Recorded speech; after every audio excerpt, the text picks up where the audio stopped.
The month of Tishrei, more than any other month in the year, is the month of vulnerability. From beginning to end, we feel vulnerable. So much so that in the Unatana Tokev prayer that we say from the beginning in Rosh Hashanah and Musaf to the Musaf of Yom Kippur, so much of it is about how life hangs in the balance. Adam Yesodom Afar, we come from earth, we return to the earth, and then it says, Mashul Kecheres Anishbar, we're like a broken shard. Kechatzir Yavesh, Ketzitz Novel, we're like plants which wither. Ketzel Over, we're like shadow which passes. So transient. The truth is that life is so vulnerable and so transient. Every single one of us knows that life can change in a moment. Who could ever have imagined on last Rosh Hashanah and Yom Kippur what the future held? Nobody could have imagined it. And we still don't know what the future holds. Nobody knows what the future holds. And therefore, there is something built into the very fabric of life, to the human condition, and that's a sense of vulnerability. Things hang in the balance. And we really focus on Yemei Hadin with this reality, which is a frightening reality, that we are vulnerable. We're open to so many, we are exposed to so many circumstances beyond ourselves. And indeed, it's frightening. But then comes Sukkot, and we take the same vulnerability of the Yemei Hadin and we celebrate it. To my mind, Sukkot, more than anything, is about celebrating vulnerability. And how do we do it? Everything to do with Sukkot are transient things exposed to the senses. The Arba Minim are 4 different plants all cut off from the ground, which wither. The willow, before you even use it, the Aravot, it withers.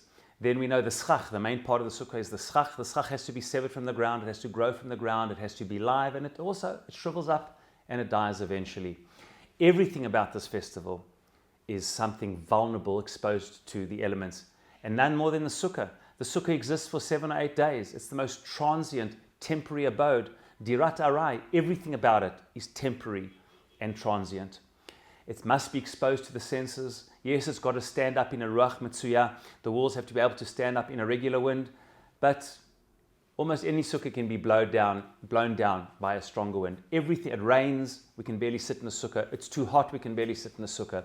It is the most transient of structures exposed to the senses, exposed to the elements. Yet, we celebrate it. We sit in Sukkot at the transition of the seasons. It's about to get hot or cold wherever we are in the world. And we feel that we celebrate the vulnerability of life. Of course we're vulnerable. But you know when we're not really vulnerable? When our sense of worth as a people, individuals, comes from within. And that's why the sukkah is known in Kabbalistic literature as sukkah de me'amnuta, the sukkah of faith.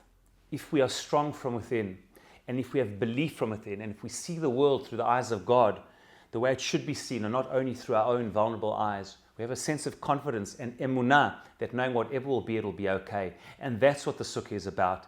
It's telling us true simcha in life is the ability to celebrate vulnerability. And I just want to end and say that I came across a book many, many years ago called The Road Less Traveled by M. Scott Peck, a psychiatrist, and he wrote such a powerful thing in the first page of the book.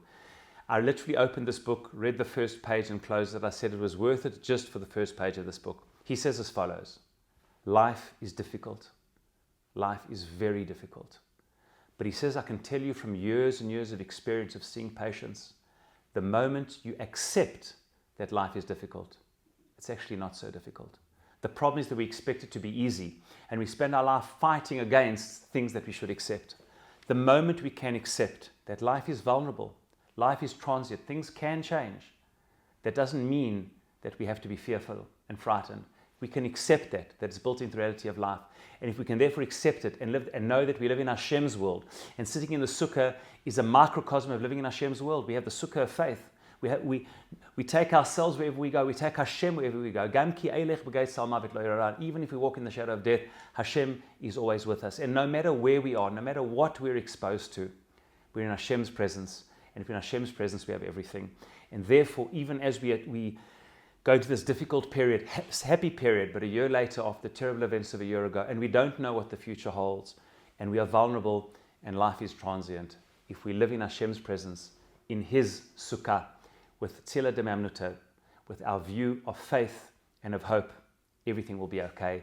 And Bezrat Hashem, let us all transition from being frightened, perhaps, by the vulnerability of life, to embracing it, accepting it, and celebrating it. Chag Sameach.